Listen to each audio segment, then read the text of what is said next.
Guys, एक बार फिर से बहुत बहुत स्वागत है आपका इस चैनल पर, आपके अपने चैनल पर youtube.com/c/अजय कुमार परमार। और हम लोग आज बात कर रहे हैं पावर क्वेरी के बारे में। जैसे कि पावर क्वेरी के बारे में हमने ऑलरेडी लेक्चर्स शुरू कर दिए हैं। सो इस लेक्चर नंबर 3 में हम बात करेंगे, अगर आपके पास 1000 टेक्स्ट फाइल्स हैं, CSV फाइल्स हैं, तो आप उन फाइल्स का डेटा इकट्ठा कैसे करेंगे यूजिंग पावर क्वेरी। इसमें कोई VBA, इसमें कोई पाइथन की जरूरत नहीं है, बहुत सिंपल टास्क है। और साथ ही साथ इसमें क्या चैलेंजेस हो सकते हैं कि जब आप ये डेटा इकट्ठा करने की कोशिश करो तो आपको क्या क्या चीजें जो हैं वो परेशान कर सकती हैं। तो उसके बारे में भी बड़ी बारीकी से हमने इसमें डिटेल में बात की है, राइट। तो आई होप आपको VBA के वीडियोस मिल रहे होंगे, पावर क्वेरी ऑलरेडी आप देख रहे हैं, वेब स्क्रैपिंग के वीडियोस मिल रहे होंगे, एक्सेस के वीडियोस मिल रहे होंगे, एक्सेस VBA और पाइथन वगैरह के भी हम वीडियोस बहुत जल्दी शुरू करने वाले हैं। जो भी मैं टॉपिक्स पढ़ाता हूँ आपको बैक टू बैक उसके लेक्चर्स मिलेंगे। साथ ही साथ बीच बीच में डेटा एनालिटिक्स की तैयारी किस तरह से करनी है, किस तरह से मैंने की है, वो मैं आपसे एक्सपीरियंस अपना शेयर करता रहूँगा। अब चलिए आगे बढ़ते हैं और देखते हैं जरा पावर क्वेरी का कमाल। ले आओ 500 फाइल्स, ले आओ 1000 फाइल्स, सभी का डेटा कुछ ही सेकंड्स में एकदम आप किस तरह से कंबाइन कर सकते हैं। और हाँ, जो असली चीज है, फंडामेंटल्स, इसमें क्या क्या प्रॉब्लम्स आ सकती हैं, आपको हर तरीके से तैयार रहना है, वो भी मैंने डिस्कस किया है। तो चलो स्टार्ट करते हैं। ओके, सो लेक्चर 3 स्टार्ट करते हैं। और ये देखिए, ये हमारे पास कुछ टेक्स्ट फाइल्स हैं, आप देख सकते हैं। कुछ भी नाम हो सकता है, तो ये 3 मैंने टेक्स्ट फाइल रखी हैं, बट आप जितनी मर्जी इसमें रख सकते हैं। अब ये जैसे देखिए, ये इसमें A1 A2 A3 है, A4 है एंड सो ऑन, ठीक है। ये हमारा एक टेक्स्ट फाइल हो गया। उसके बाद ये हमारा सेकंड टेक्स्ट फाइल है, जिसमें ABC1 ABC2 करके आपके पास जो है नाम आ रहे हैं। और उसके बाद ये है हमारा फाइल नंबर 3, टेक्स्ट फाइल 3, ठीक है। तो सब में हेडर सेम है, ये आपको ध्यान रखना है, ठीक है। हेडर सेम नहीं होंगे तो मैं फंडामेंटली हम इस पे भी बात करते हैं, पहले ये देखते हैं। आपने देखा सब में 3 स्कोर्स हैं, एक्सेल, VBA, पावर BI, ऐसे समझ के चलें, ठीक है। और ये नाम भी डिफरेंट डिफरेंट मैंने रखे हैं। अब देखने से आपको दिख रहा है कि 3 फाइल्स हैं, तीनों के नाम 1 2 3 है, और एक मैंने जानबूझ के इस लेक्चर 3 को भी यहाँ पे डाला हुआ है। अब हमारा जो चैलेंज है वो स्टार्ट होता है। चैलेंज एक्चुअली कुछ है ही नहीं, किसी समय होता था, बट पावर क्वेरी ने सॉल्व कर दिया है। ये तीनों के तीनों फाइल्स का डेटा मुझे लेके जाना है पावर क्वेरी में, मुझे कंबाइन करना है, ठीक है। तो जैसे आपने एक्सेल में देखा था कि हम वन बाय वन, जो हमारा लेक्चर 3 था, ये वन बाय वन जो है हमारा एक्सेल का डेटा हम वहाँ लेके जाते थे। तो अगर एक फोल्डर में 500 टेक्स्ट फाइल पड़ी है, या CSV फाइल पड़ी है, इवन एक्सेल फाइल पड़ी है, कोई भी फाइल पड़ी है, ठीक है, यही स्टेप होगा। तो किसी फ़ोल्डर के अंदर अगर वो फाइल्स हैं और आपको इकट्ठा करना है डेटा, तो कैसे करेंगे? क्योंकि अगर 500 फाइल्स हैं, तो 500 फाइल्स का डेटा तो ऐसे नहीं होगा ना, मतलब आप वन बाय वन थोड़ी जाओगे, जैसे इसमें पावर क्वेरी भी पिछले लेक्चर्स में हमने सीखा था, राइट। वो गाइस होता है कि आपके पास अलग अलग डेटा एक्सेल का है, तो आपको यहाँ से वो डेटा ऐसे ही ले जाना पड़ेगा। और एक्सेल में आपके टेबल्स कितने हो सकते हैं? 5 हो सकते हैं, 10 हो सकते हैं, 15, इससे ज़्यादा नहीं हो सकते, राइट। तो वो ईज़ी है। लेकिन अगर 500 टेक्स्ट फाइल्स मिल गई तो क्या करेंगे, मतलब फ़ोल्डर के अंदर। तो देखिए, डेटा के टैब के अंदर जाना है। अब हम ये ऑप्शन यूज़ नहीं करेंगे, ये ऑप्शन खत्म। अगर तो कोई सिंगल टेक्स्ट फाइल है, सबसे पहले मैं ये फटाफट बता देता हूँ। अगर एक ही फाइल है, ठीक है, तो आप उस फ़ोल्डर के अंदर जाएँ और आप वो फाइल जो है सिलेक्ट कर सकते हैं, ठीक है। आप यहाँ पे मल्टीपल फाइल्स नहीं सिलेक्ट करेंगे, ठीक है। एक ही फाइल आप सिलेक्ट कर सकते हैं। तो जैसे मैंने कहा कि इम्पोर्ट करना है ये वाला फाइल, तो मैं जैसे ही इंपोर्ट में गया, और इंपोर्ट में जाके ये देखिए उसने प्रीव्यू दे दिया। और अब आप इसको यहाँ देखिए, लोड और ट्रांसफॉर्म डेटा की ऑप्शंस हैं, आप ये कर सकते हैं। अगर आप लोड पे क्लिक करेंगे तो यहाँ पे आपको ऑप्शन मिल जाएगा लोड एंड लोड टू। अगर आप लोड करते हैं तो डेटा सिंपली लोड हो जाएगा। अगर आप लोड टू करते हैं तो याद है पावर क्वेरी में हमने देखा था कि वो हमें ऑप्शन दे देता है, ठीक है। जैसे सपोज मैं लोड टू करता हूँ, वो पिवट का हमारे पास विंडो आ जाता है, तो मैं उस डेटा के ऊपर डायरेक्ट पिवट टेबल भी बना सकता हूँ, और पिवट टेबल मेरा बन के तैयार हो जाएगा। न्यू शीट पे आप रखिएगा, क्योंकि अभी एग्जिस्टिंग शीट पे हम, तो ये प्रॉब्लम कर सकता है डेटा यहाँ ना जाए, ठीक है। एनीवेज, तो ये एक सिंपल सा स्टेप है, ठीक है। उसके बाद जो दूसरा स्टेप था हमारा, जैसे मैं फिर से दोबारा से टेक्स्ट फाइल ये भी यूज़ कर रहा हूँ, ठीक है। पहले आपको ये बता देता हूँ। तो ये ट्रांसफॉर्म डेटा जैसे आप यूज़ करते हैं, तो ट्रांसफॉर्म डेटा क्या करता है, आपको याद होगा मैंने बात की थी लेक्चर नंबर 1 में, पावर क्वेरी को कहते हैं ETL, extract, transform, load. Extract का मतलब क्या है, समझो बात को, ये हम एक्सट्रैक्शन कर रहे हैं गाइस, दोस्तों ये डेटा हम एक्सट्रैक्ट कर रहे हैं, खींच रहे हैं अपनी तरफ, ले रहे हैं कहीं से, कहीं पड़ा हुआ है ले रहे हैं, राइट? चाहे एक्सेल में हो, चाहे टेक्स्ट फाइल में हो, कहीं भी हो, ठीक है, एक्सट्रैक्शन हो रही है। एक्सट्रैक्शन के बाद अगला स्टेप क्या होगा? क्या होगा? T, ETL, T, transform. यानी कि क्या इसको ट्रांसफॉर्म करना है। एक होता है ट्रांसफर, एक होता है ट्रांसफॉर्म। जो स्टूडेंट्स इंग्लिश में इतने पक्के नहीं हैं उनके लिए मैं बात बोल रहा हूँ, ठीक है, बुरा मानने की जरूरत नहीं है, नहीं है तो नहीं है, ठीक है, लेकिन लेकिन हमने रहना नहीं है, हमने पक्के बनना है, बिकॉज आप जब इंटरव्यूज देने जाते हो अच्छी अच्छी बड़ी बड़ी एमएनसी में, तो वहां पे इंग्लिश जरूरी है। हर किसी को अपनी मातृभाषा से प्यार होता है और प्राउड होता है और होना चाहिए। लेकिन समय की रिक्वायरमेंट ऐसी है कि पूरा विश्व जो है आप जानते हैं, वो अगर कम्युनिकेशन करता है तो उसमें इंग्लिश जो लैंग्वेज है वही सब लोग यूज करते हैं। तो आप कह लीजिए ये मजबूरी है, इसमें कोई प्राउड वाली बात नहीं है, एक लैंग्वेज है, कोई भी सीख सकता है, ठीक है। तो ट्रांसफर ट्रांसफॉर्म, प्लीज वर्ड ध्यान रखिए, कई इंटरव्यू में आप इस तरह का वर्ड यूज करें। देखिए ट्रांसफॉर्म होता है ट्रांसफॉर्मेशन, ट्रांसफॉर्मेशन। आपने देखा होगा बड़े आर्टिकल्स आते हैं, अरे इस एक्टर ने ये ट्रांसफॉर्म बॉडी ट्रांसफॉर्मेशन कर लिया, या इस बंदे ने बॉडी ट्रांसफॉर्मेशन कर लिया, मतलब ओवरऑल चेंज करना, ठीक है, चेंज करना। नॉर्मल ट्रांसफर ही होगा कि एक जगह से दूसरी जगह, जैसे डेटा ट्रांसफर हो गया। तो मैं अगर आपको बोलूं डेटा ट्रांसफॉर्म किया, डेटा ट्रांसफर किया, जमीन आसमान का फर्क है। डेटा ट्रांसफर मतलब इधर से उधर लेके गए आप डेटा, ट्रांसफर नॉर्मल वर्ड हम हिंदी में वैसे भी यूज करते रहते हैं, पापा की ट्रांसफर होगी ठीक है। ट्रांसफॉर्मेशन अलग वर्ड है, कायाकल्प करना, ठीक है। तो ट्रांसफॉर्म डेटा का मतलब ये है कि अगर आप इसको यहाँ पे क्लिक करते हो तो जो पावर क्वेरी है वो क्या करेगी, वो अपना एडिटर आपको दे देगी, बिकॉज पावर क्वेरी कहती है ट्रांसफॉर्मेशन करनी है आ जाओ मेरे पास, ठीक है, कर लो, ठीक है, जो कि अभी हमने स्टार्ट नहीं किया, हम फंडामेंटल से सीख रहे हैं, ठीक है। तो ये देखिए ये फाइल जो है आपकी यहाँ पे डायरेक्ट पावर क्वेरी में आ जाएगी। यानी ट्रांसफॉर्म करने से हम डायरेक्ट पावर क्वेरी में चले जाते हैं। अगर आप लोड टू करते हो या लोड करते हो तो पावर क्वेरी में आप नहीं आओगे।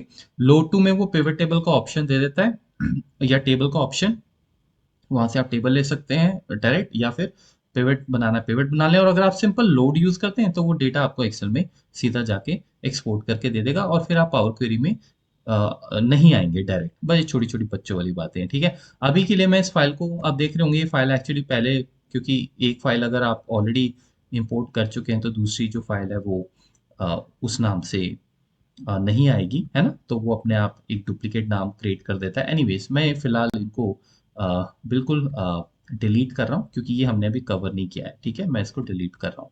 तो आपको समझ आ गया, ठीक है, सिंगल टेक्स्ट फाइल से डेटा इंपोर्ट करना कितना आसान है। मैं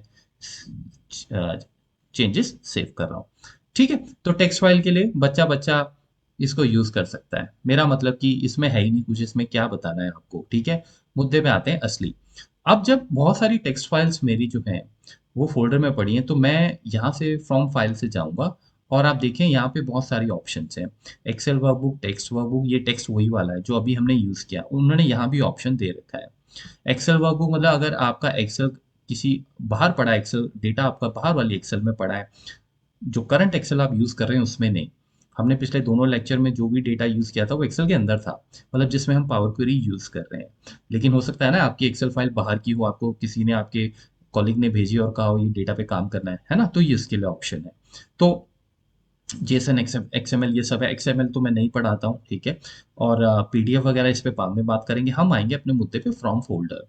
फ्रॉम फोल्डर पे जाइए। अब ये आपके सामने देखिए, यहाँ पे जो हमारा हमारा मेन फोल्डर है, ये फोल्डर है, इसके अंदर वो फाइल्स पड़ी हुई हैं 3 या 300 या 3000 जो भी है। अगर आपने ये फोल्डर सेलेक्ट किया, आपको यहाँ पे अब फाइल्स नहीं दिखेंगी। यही डिफरेंस है कि जब आप टेक्स्ट फाइल में जाते हैं तो फाइल्स दिख जाती हैं, क्योंकि वहाँ पे आपको टेक्स्ट फाइल का ही डेटा लेना है सिंगल। लेकिन जब फोल्डर दिखाता है तो सिर्फ फोल्डर ही दिखाएगा। तो आपने अपना फोल्डर सेलेक्ट करना है और इसे बोलना है ओपन, ठीक है। अब पावर क्वेरी क्या करेगा, उसको स्कैन करेगा और आपके सामने ये विंडो लाके दे देगा, जिसमें आप देख सकते हैं कि उसने मुझे सारा का सारा उस फोल्डर के अंदर डेटा दे दिया। कंटेंट भूल जाइए, डेट एक्सेस, डेट मॉडिफाई, ये सब आप देख सकते हैं। पाथ क्या है वो भी आप देख सकते हैं, एक्सटेंशन क्या है वो भी आप देख सकते हैं। तो लेक्चर 3 जिस पे हम, ये जो हमारा पावर क्वेरी का एक्सेल फाइल है ये भी वहीं पड़ा हुआ है, ये मैंने जानबूझ के वहां रखा हुआ है, ठीक है। तो अभी ये अगर हम इसको लोड करेंगे तो ये इसमें भी जाएगा। अब आप देखिए नीचे आइए, अब आप देखिए इसके नीचे आइए, यहाँ पे देखिए आपको क्या करना है, कंबाइन एंड ट्रांसफॉर्म करना है, कंबाइन एंड लोड करना है, कंबाइन एंड लोड टू करना है। ये तीनों वही ऑप्शंस हैं सिर्फ फर्क ये है कि इस बार कंबाइन वर्ड ऐड हो गया है, क्योंकि भैया फोल्डर से काम कर रहे हो ना, तो बहुत सारी फाइल्स हैं। तो कंबाइन एंड ट्रांसफॉर्म क्या करेगा, इन सारे डेटा को मर्ज कर देगा। ठीक है, मर्ज मतलब एक्चुअली अपेंड कर देगा, एक के नीचे एक के नीचे एक, सारी की फाइल्स का डेटा इकट्ठा हो जाएगा, और साथ में पावर क्वेरी का एडिटर खुल जाएगा, क्योंकि आप कह रहे हो ट्रांसफॉर्म करना है। कंबाइन एंड लोड में क्या करेगा, कंबाइन करके आपको सीधा एक्सेल में एक शीट क्रिएट करके दे देगा, लोड हो जाएगा डेटा। ठीक है, और यहाँ पे कंबाइन एंड लोड टू में, जैसे मैंने बोला, कंबाइन एंड लोड टू में वो पिवट टेबल वाला ऑप्शन, पिवट चार्ट वाला ऑप्शन आ जाता है कि आपको क्या करना है। हम लोग सिंपल क्या कर रहे हैं, कंबाइन एंड ट्रांसफॉर्म। ठीक है, आप ये ट्रांसफॉर्म, ये लोड वगैरह ऑप्शंस ये अभी हमें नहीं करनी है, बिकॉज हमें इकट्ठा करना है, हम जानते हैं। मैं सिंपल यहाँ पे कंबाइन एंड ट्रांसफॉर्म कर रहा हूँ। कंबाइन एंड ट्रांसफॉर्म से क्या होगा, सारा डेटा इकट्ठा हो जाएगा, एक के नीचे एक इंसर्ट हो जाएगा, और साथ ही साथ जो पावर क्वेरी एडिटर है वो ओपन हो जाएगा। आगे का ऑप्शन आपको वो दिखा रहा है, सैंपल फाइल, फर्स्ट फाइल, यहाँ पे आपको सारी फाइल्स मिल जाएंगी, जैसे आप देख सकते हैं। जस्ट टू चेक कि भाई किसका डेटा कैसा है, वो हमें चेक करने की जरूरत नहीं है, ये प्रीव्यू है। ठीक है, एक बहुत इंपॉर्टेंट ऑप्शन है यहाँ, स्किप फाइल्स विद एरर। आप इसको चाहें तो चेक मार्क कर सकते हैं, मैं नहीं करूंगा। ये हम कब करते हैं, फॉर एग्जाम्पल आपके डेटा में कुछ इश्यूज हो गए। कैसे इश्यूज, मान मान के चले आपके एक कॉलम है डेट्स का। ठीक है, अब डेट्स आप सबको पता है नंबर्स होती हैं, बाई चांस वहां पे कोई डेट ऐसी हुई जो डेट ही नहीं है, वो एज अ टेक्स्ट स्टोर हो रखी है, वो डेट है ही नहीं। तो ये क्या करेगा, ये इंपोर्टिंग करते हुए फिर आपको एरर दे देगा कि मैं इसको कंबाइन नहीं कर पा रहा हूँ बिकॉज ये एरर आ रहा है। तो अगर आप स्किप कर देते हैं, स्किप फाइल विद एरर्स, तो वो क्या करेगा, वो उन एरर्स को लेके ही नहीं जाएगा, आपको बताएगा ही नहीं, और वो उनको रोज को अवॉइड करेगा। तो ये आपको बहुत समझदारी से ही यूज करना है, बिकॉज इसमें डेटा लॉस हो सकता है। हो सकता है मैं चाहता हूँ अरे डेट अगर गलत है तो मुझे पता लगे, ताकि मैं उसको ठीक करूँ। हालांकि पहले ही मुझे डेटा देख लेना चाहिए, बट कई बार होता है कि आप जब डेटाबेस से लेके आ रहे हो, या इतनी सारी टेक्स्ट फाइल्स हैं, आपको, आप सारा तो ट्रैक नहीं कर सकते। तो ये ऑप्शन आप चाहें तो एक्टिवेट रख सकते हैं, ताकि एरर्स का पता लग जाए। मेरे इसमें कोई एरर नहीं है, छोटे छोटे चार अपने 3 कॉलम 4 कॉलम से नाम है, स्कोर है, तो मैं फिलहाल इसको यूज नहीं करूंगा, पर मैंने आपको ये बता दिया। ठीक है, ये बहुत इंटरेस्टिंग है, इंपॉर्टेंट है, जिसको लोग अक्सर अवॉइड करते हैं, उनको पता ही नहीं है क्या है। ठीक है, तो बाकी ये डिलिमिटर वगैरह ये अपने आप वो चेक कर लेगा क्या रखना है, हमें कुछ नहीं करना है। प्रीव्यू देखने के बाद सब अच्छा लग रहा है, हम ओके कर देंगे। इवैल्यूएटिंग क्वेरी, ये देखिए, ये पावर क्वेरी आ गया, आपका ट्रांसफॉर्मेशन विंडो आ गया। ठीक है, जब ट्रांसफॉर्मेशन विंडो आ गया तो आप देखें उसने काफ़ी कुछ काम किया है, यहाँ पे अलग अलग आप देख रहे होंगे कुछ स्टेप्स बनाए हैं। गाइस, घबराना नहीं है, बल्कि आपने इनको बिल्कुल नहीं देखना है, ये हमारे मतलब की चीज़ ही नहीं, हम यहाँ पे आएंगे ही नहीं। ठीक है, हमारा सिर्फ एक ही काम है कि जो आपकी फाइल है वो देखिए वो कहाँ है, मतलब जो डेटा है आपका, वो डेटा कहाँ है। आप देख सकते हैं कि यहाँ पे काफ़ी सारी फाइल्स हैं, 3,2 3,222, ये सब बेसिकली इग्नोर कर दीजिए। ये फाइल एक ही आएगी, बिकॉज ये एक्शन मैं पहले भी कर चुका था, तो वो रिपीट हो रहा है, इस वजह से स्टेप्स दिख रहे हैं। बट आपके सामने जो मेन पॉइंट है, ये आपको वो फाइल मिल जाएगी यहाँ पे जिसका नाम है 3, और मैं यहाँ पे ऑब्वियसली हम इसका नाम चेंज करेंगे, और मैं इसमें बोल दूंगा ऑल कंबाइंड डेटा, या जो भी आपको रखना है। ठीक है, और मैं यहाँ से इसको रीनेम कर दूंगा। ठीक है, तो अब ये हमारा ऑल डेटा हो गया। अब आप देखें, ये जो पूरा डेटा हमारे पास आया है, अगर आप यहाँ पे क्लिक करेंगे तो आपको यहाँ दिख जाएगा कि सारी हमारी टेक्स्ट फाइल्स अवेलेबल हैं। घबराने की ज़रूरत नहीं, अभी नहीं दिख रहा है, लेकिन वो बोल रहा है दिस में इनकम्प्लीट, लोड मोर। तो आइए लोड मोर पे क्लिक करें, और अब वो थोड़ा सा टाइम लेगा, डिपेंड करता है कितना बड़ा डेटा है। और ये देखिए, उसने सारी फाइल्स का डेटा आपको दे दिया, इंक्लूडिंग एक्सेल। तो मैं रैंडमली कभी भी किसी भी फाइल में जाके ये भी चेक कर सकता हूँ क्या उस फाइल का डेटा है या नहीं है। ये देखिए, आप 3.txt फाइल का डेटा दिख रहा है। फिर आप यहाँ से फिल्टर कीजिए, ये तो फिल्टर जो है हम कब से जानते हैं, ये तो एक्सेल के फिल्टर्स हैं, तो हम इससे बड़े कंफर्ट है। राइट, कंफर्टेबल लेवल बनता है कि नहीं बनता है, राइट। जब मैं यहाँ फिल्टर लगा रहा हूँ तो यहाँ क्या हो रहा है, फिल्टर रोज आ रहा है। फिल्टर रोज याद है कि नहीं आपको, फिल्टर रोज क्या करता है, फिल्टर रोज क्या करता है, ये स्टेप है। जो भी चीज आप पावर क्वेरी में करेंगे उसका एक एडिशनल स्टेप रिकॉर्ड होगा, और ऊपर उसी स्टेप का आपको फॉर्मूला मिल जाएगा, जो कि अभी कौन सा फॉर्मूला लगा है, टेबल डॉट सिलेक्ट रो। तो जिस दिन आपको ये फॉर्मूले पता लग गए, उस दिन आप ठाठा ठाठा अपना एम कोड भी चला सकते हो। ठीक है, मैंने आपको अभी तक एम कोड का विंडो नहीं दिखाया, दिखाऊंगा किसी दिन। ठीक है, धीरे धीरे। तो अभी ये हमने फिल्टर कर लिया, तो फिल्टर करके मतलब मैं सारा डेटा जो है वो देख सकता हूँ। ठीक है, इस तरीके से। अब देखिए इसमें दिक्कत ये है, ये सारा डेटा हमने क्रॉस चेक कर लिया, सब सही आ रहा है, लेकिन इसमें एक दिक्कत ये है कि हमें ये वाला डेटा नहीं चाहिए, क्योंकि ये तो एक्सेल का डेटा है, इसमें कुछ नहीं है, राइट? ये मुझे नहीं चाहिए, तो आप क्या करेंगे? अब ये फिल्टर रो जो मैंने किया है, मुझे ये नहीं चाहिए, करेक्ट? नहीं चाहिए ना? तो मैं यहाँ से भी रिमूव कर सकता हूँ, मैंने आपको बताया था ये स्टेप मैं रिमूव कर सकता हूँ। जैसे आप एक्सेल वीबीए में रिमूव कर एडिटिंग कर लेते हैं, एक्सेल वीबीए की प्ले आपने वो देखा होगा, एक्सेल वीबीए का कोर्स, उसमें आपको पता होगा कि रिकॉर्डिंग कैसे एडिट होती है, तो ये हम यहाँ से एडिट कर रहे हैं, ठीक है? तो मैं इसको डिलीट कर रहा हूँ, ठीक है? मतलब रिमूव कर रहा हूँ। मैं चाहूँ तो डायरेक्ट यहाँ से भी कर सकता हूँ कि फ़िल्टर क्लियर कर दें, वो भी एक ही बात है। तो आपकी मर्ज़ी है, क्योंकि जब आपने फ़िल्टर ही क्लियर कर दिया तो वो स्टेप अपने आप रिमूव हो जाएगा। अब मैं आपको क्या बता रहा हूँ कि देखिए ये सारे स्टेप्स पावर क्वेरी ने खुद रिकॉर्ड किए हैं आपके लिए। आपको याद होगा कि जब हम पिछले वाले लेक्चर्स कर रहे थे तो उसमें क्या होता था, ये 2 ही स्टेप्स आते थे और मैंने आपको बताया था कि स्टेप्स जितने मर्ज़ी हों वो पावर क्वेरी को डिसाइड करने दीजिए। अब क्योंकि बहुत सारा डेटा है तो उस डेटा को उसने बहुत पीछे कैलकुलेशंस करके ये सारे स्टेप्स बनाए हैं। आप हर स्टेप में जाके देख सकते हो क्या हुआ होगा। अगर मैं सोर्स में जाऊँगा, आप सब जानते हैं, हमने डिस्कस किया था, सोर्स में सबसे पहला स्टेप आता है कि डेटा किस तरह से गया है। अब डेटा देखिए उसने क्या यूज़ किया है, फंक्शन फोल्डर डॉट फाइल्स, और उसने बोला कि पावर क्वेरी सीरीज़ के अंदर एक फ़ोल्डर है 3 और उसके अंदर जो कुछ भी है वो दिखाओ। समझ रहे हो आप? अब यहीं पे गाइस सारा कुछ, सारा हमारा जो है कच्चा चिट्ठा वो यहाँ पे तैयार हो रखा है, राइट?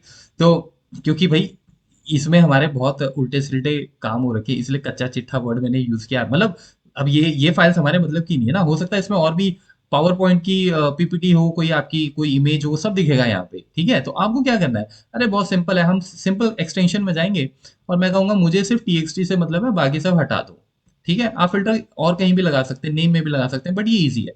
तो मैंने अगर पीछे ही फ़िल्टर कर दिया, समझो बात को ध्यान से समझना है। मैंने आपको बताया था, मैं फिर बता रहा हूँ, नई-नई चीज़ें हैं, बार-बार बताना पड़ता है ना? देखो, ये स्टेप जो है, ये आगे यूज़ होगा। ये जो स्टेप है, ये पीछे सोर्स का डेटा यूज़ कर रहा है। ये जो स्टेप है, ये इसके स्टेप का डेटा यूज़ कर रहा है। ये जो स्टेप है, ये इसके डेटा को यूज़ कर रहा है ना? जैसे मैक्रो में क्या होता है, लाइन बाय लाइन हम आगे बढ़ते रहते हैं। तो ये जो स्टेप है लास्ट वाला, ये किस पे काम करता है? ये इस वाले स्टेप पे काम करता है। अब मैं आपको दिखा भी सकता हूँ, मैंने पहले भी दिखाया, लेकिन मैं फिर बताता हूँ आपको कैसे पता लगेगा। ये पिछले स्टेप पे गया है, आप देखो, hash double quotes expanded column, शायद ये अभी हमने बात नहीं की, आप देख रहे हो, ये पिछला स्टेप है गाइस। ज़्यादा इसमें दिमाग नहीं खर्च करना है कि यार ये कैसे आ रहा है, ये क्या है, डबल कोट्स हैश, वो नहीं, बिल्कुल नहीं। आप एनकोड नहीं कर रहे, आप पावर क्वेरी कर रहे हो। सिर्फ ये बात हो रही है कि जो आपका स्टेप होता है वो अपने आप में उस एक मिनी डेटाबेस होता है या बड़ा डेटाबेस, जो मर्जी कह लो, वो डेटा होता है, वो टेबल रिप्रेजेंट कर रहा होता है हर स्टेप। आप किसी भी स्टेप पे चले जाओ, आपको कुछ ना कुछ मिल रहा होगा, ठीक है? आप जैसे देखिए, रिमूव्ड अदर कॉलम 1 है, इसमें देखिए इसने किस पे एक्शन लिया? पिछला स्टेप क्या था? रीनेम्ड कॉलम 1, ये देखिए, ठीक है? तो मतलब हर स्टेप पिछले वाले स्टेप को ही यूज कर रहा होता है और उस पे फंक्शन लगा रहा होता है, ठीक है? तो मैं क्यों बता रहा हूँ आपको, अगर मैं यहाँ पे कुछ चेंज करूंगा तो नीचे ये सारी स्टोरी अपने आप चेंज हो जाएगी। अब आप कहेंगे क्या उससे कोई एरर तो नहीं आएगा? एरर आ भी सकता है, एरर नहीं भी आ सकता है, ये एक्सपीरियंस सिखाएगा और नॉलेज जो है वो सिखाएगा। नॉलेज मैं दूंगा आपको, एक्सपीरियंस आपको खुद लेना है, दिन रात मेहनत करनी है। बहुत सारा मार्केट में डेटा पड़ा हुआ है फ्री का, उठा उठा के प्रैक्टिस कीजिए। अगर आप ऑलरेडी वर्किंग है फिर तो और भी बढ़िया, ठीक है? इस केस में एरर नहीं आएगा। मैं ऐसा क्यों कह रहा हूँ? अगर मैं देखिए, मैं कहता हूँ एक्सेल नहीं चाहिए, मैंने ओके किया।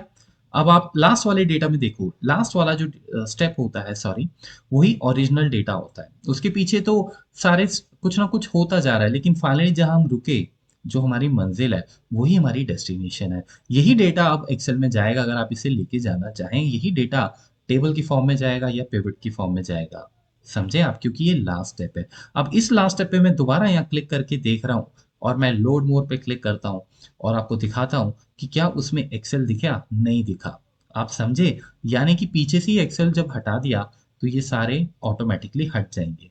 अब मैंने कॉन्फिडेंटली ये क्यों कहा था कि अगर मैं यहाँ बीच में किसी स्टेप पे कुछ चेंज करता हूँ तो आगे एरर नहीं आएगा, या इसमें नहीं आएगा, लेकिन वैसे हो सकता है कि आ भी जाए, इसकी गारंटी नहीं होती।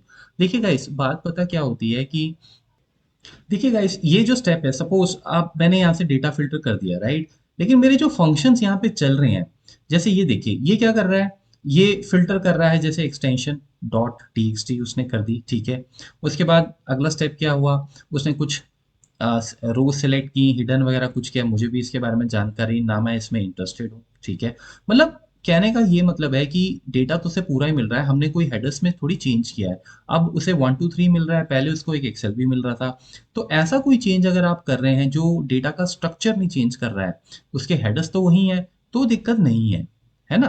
क्योंकि उसको तो फाइनली वो जो भी ये कर रहा है, जैसे वो कॉलम्स हटा रहा है, एक्सपैंड कर रहा है, ये बहुत लंबी कहानी है, वो अपने आप बैकग्राउंड में करता रहता है। देखिए, वो जो डेटा आप उसको दे रहे हैं वो उसी पे काम कर रहा है। और डेटा हम जानते हैं कि जो हम डेटा उसे दे रहे हैं, वो डेटा पे जैसे वो फिल्टर्स वगैरह लगा रहा है और उनको कंबाइन कर रहा है, तो उसमें कोई दिक्कत नहीं हो सकती। अगर मैं कहूँ कि मुझे ये पर्टिकुलर डेटा नहीं चाहिए, उसमें क्या है, तो वो बाकियों पे काम करना शुरू कर देगा। इसीलिए मैंने आपको बोला कि जब हम ये लगा रहे थे फिल्टर, मतलब जब हम ये स्टेप चेंज कर रहे थे फर्स्ट टाइम, क्योंकि पावर क्वेरी ये खुद चेंज नहीं करेगा ना, आपको आपको बताना पड़ेगा कि आपको सिर्फ टेक्स्ट फाइल चाहिए, या तो फिर आप अपनी फाइल्स फोल्डर से वो बाकी फाइल्स को हटा के रखो, वहाँ पे सिर्फ टेक्स्ट फाइल रखो। बट मैंने जैसे बोला, अगर आपको चीज़ें आती हैं तो आप इधर से खेलो उधर से खेलो, ठीक है, जैसे मर्जी आप बैटिंग करो। आपने मैक्सवेल की बैटिंग देखी होगी, राइट, वो वैसे तो राइट हैंड बैट्समैन है, बट वो जब शॉट्स मारता है तो वो लेफ्ट हैंड से भी छक्के मार देता है, राइट। तो उसके लिए मतलब जब आप देखते हो तो ऐसा लगता है जैसे वो जैसे हमारे सूर्य कुमार जी हैं, वो जैसे वीडियो गेम खेल रहे होते हैं राइट। तो मैं ये कह रहा हूँ कि जब आप बहुत एक्सट्रीम लेवल पे पहुंच जाते हो ना, फिर सिर्फ स्कोर से मतलब होता है, आप जैसे मर्जी शॉट्स मारो, कोई आपको ये नहीं कहेगा अरे टेक्निक नहीं है। मेन जो चीज होती है वो होता है कि आप कितने बड़े हिट्स मार रहे हो, आप कितने सुपर हिट खिलाड़ी हो, ठीक है, क्या स्कोर कितना बना रहे हो। तो यहाँ पे जैसे मैं वही, मेरा कहने का मतलब ये था, मेरी मर्जी है, मैं वहाँ फाइल्स रखी है, मुझे पता है, मेरे पास पूरा कंट्रोल है। मैं यहाँ आऊँगा, मैं उसको फिल्टर कर लूंगा, बात खत्म होगी। थोड़ा सा मैं इसको ज़्यादा एक्सप्लेन कर रहा हूँ, आई नो, बट जो हमारे स्टूडेंट्स हैं जो बिल्कुल इन चीज़ों के बारे में जानते ही नहीं हैं, उनके लिए ये चीज़ बहुत डेलिकेट चीज़ें हैं, बड़ी नाजुक चीज़ें हैं, और इनको बताना बिल्कुल बनता है। अगर आपको कभी लगता है कि ये टॉपिक तो मैं ऑलरेडी जानता हूँ, मतलब ये जो पर्टिकुलर चीज़ हो रही है, आप फास्ट फॉरवर्ड कर लीजिए, अब मुझे कोई दिक्कत नहीं है, ठीक है। आपको खुद डिसाइड करना है। तो इसीलिए हमने जो यहाँ पे ये जो हमने फ़िल्टर लगाया था, आपने देखा यहाँ से वो डेटा ही हटा दिया, ठीक है, एक्सेल का, या जो भी और भी एक्सेल होते हैं वो सारे हट जाते हैं, क्योंकि हमने यहाँ फिल्टर लगा दिया था एक्सटेंशन में। तो ऑटोमेटिकली जो सारे स्टेप्स हैं आगे के, उन्होंने फिर क्या किया, उन्होंने इस डेटा पे काम करना शुरू कर दिया, इसने उस पर किया, फिर फाइनली इसने उस पिछले वाले स्टेप पे किया, इसने पिछले वाले, तो इस तरीके से मतलब हमारे पास फाइनली ये डेटा आ गया। अब इस डेटा में भी अगर आप कुछ चीज़ें रखना चाहें रख सकते हैं, कुछ चीज़ें आप चाहें नहीं रख सकते हैं, राइट। जैसे सपोज आप कहते हो कि मुझे अभी फिलहाल के लिए 2.txt का फाइल का डेटा नहीं चाहिए, फॉर एग्जाम्पल मैं आपसे सिर्फ ये इस तरह से एग्जाम्पल ध्यान से देखिएगा, डिस्कस कर रहे हैं, जैसे मैंने कहा कि ये मुझे नहीं चाहिए, फॉर एग्जाम्पल हो सकता है 500 फाइल्स में से 2 3 फाइल आपको हटानी हो, आप ओके कर दीजिए। आपने जैसे ही ओके किया, देखिए स्टेप आ गया फिल्टर रो, ठीक है। अब इस डेटा में आपको कहीं भी 2.txt नहीं मिलेगा। अब हम क्या करेंगे, हम इसको सिंपल जाके क्लोज एंड लोड करेंगे, ठीक है, या आप क्लोज एंड लोड टू भी कर सकते हो, आपकी मर्जी है। तो मैं करता हूँ क्लोज एंड लोड, मतलब मुझे ये डेटा नॉर्मली जो है वो एक्सेल में एज अ टेबल फॉर्म लेके जाना है। आपने पिछले लेक्चर में देखा होगा, मैंने आपको बताया था कि मैंने अपनी टूल सेटिंग जो है स्टैंडर्ड नहीं रखी है, तो मेरा डेटा लोड नहीं होगा, वो सिर्फ कनेक्शन बनाएगा यहाँ पे। अब मैं यहाँ से जाके राइट क्लिक करके इसको लोड टू कर सकता हूँ, ठीक है। अगर आपने पिछला लेक्चर नहीं देखा है तो प्लीज़ देखिए, नहीं तो यहाँ पे आपको दिक्कत हो सकती है। ये देखिए, तो नई वर्कशीट में गए, ये मेरा डेटा यहाँ पे आ गया। अब ये थोड़ा टाइम लेगा, ठीक है ना, क्योंकि कितना बड़ा डेटा है ये भी मैटर करता है, ठीक है। तो ये ध्यान रखें, डेटा कंबाइन तो हो रहा है 500 टेक्स्ट फाइल का, बट ये ना हो कि वो डेटा आपका 8 8 लाख 9 9 लाख का है। अगर वो डेटा इतना बड़ा है तो उसको एक्सेल में बिल्कुल भी हम नहीं लेके आएंगे, नहीं तो एक्सेल तो हैंग हो जाएगा, राइट। उसकी भी वो चीज़ें भी हम बाद में डिस्कस करेंगे। बट अभी के लिए मेरा डेटा जो है वो टोटल, देखिए वैसे कितना बड़ा डेटा है ये, हमारे पास 6,31,000 रोज आ रही है। एनीवेज देखिए, सारा डेटा आ गया, ठीक है। तो मैं अगर इस पे फिल्टर लगाऊंगा, देखिए इसमें 2.txt नहीं है, ठीक है। तो अब मैं इस डेटा पे कभी भी काम कर सकता हूँ, ठीक है। तो फिलहाल के लिए मैं ये फाइल डिलीट कर रहा हूँ, बिकॉज मुझे नहीं चाहिए, बिकॉज आप कभी भी ले सकते हो। क्योंकि यहाँ डिलीट करने से पावर क्वेरी का डेटा डिलीट नहीं होता है, हमने पहले बात की हुई है, राइट। अब बाई चांस आपके माइंड में क्वेश्चन आ सकता है कि अरे सर इसमें तो एक दिक्कत होगी कि वो हमने टू डॉट टी का अगर फ्यूचर में मुझे डेटा चाहिए होगा तो फिर मैं क्या करूंगा। अब ध्यान से मेरी आप इस क्वेश्चन का जवाब मैं पहले एडवांस में दे रहा हूँ, मुझे पता होता है मेरे स्टूडेंट्स कहाँ फंसेंगे, ठीक है। ऐसे ही हमने बाल चिट्टे नहीं किए चश्मे नहीं लगे, मैं पहले भी बोलता हूँ। देखिए ये सारे स्टेप्स हैं, ये जो लास्ट वाला स्टेप है इसमें हमने वो फाइल फिल्टर की हुई है, लेकिन आप भूल गए कि पिछले वाले स्टेप में तो डेटा सारा पड़ा हुआ है। अगर मैं चेंज टाइप में जाऊं तो पावर क्वेरी में हर स्टेप में एक कहानी है, वो कहानी कहाँ तक चल रही है ये of course her her her step अलग कहानी आपको बता रहा है, मतलब हर स्टेप में कुछ ना कुछ नया ऐड होता जा रहा है। तो ये पिछले स्टेप में डेटा पड़ा हुआ है, यानी कि अगर मैं ये स्टेप जो है यहाँ से हटा दूं अभी तो मेरे पास दोबारा वो डेटा आ जाएगा। अब हो सकता है कि आप ये कहें कि नहीं ये डेटा तो हमने एक्सेल से लिंक कर दिया है ना, तो इसमें तो ये हम ये कभी नहीं कर सकते। तो ठीक है, आप इसकी डुप्लीकेट कॉपी बना लीजिए, राइट क्लिक कीजिए और बोलिए कॉपी, या डुप्लीकेट कर दीजिए, सीधा कॉपी पेस्ट करने की भी जरूरत नहीं है, डुप्लीकेट।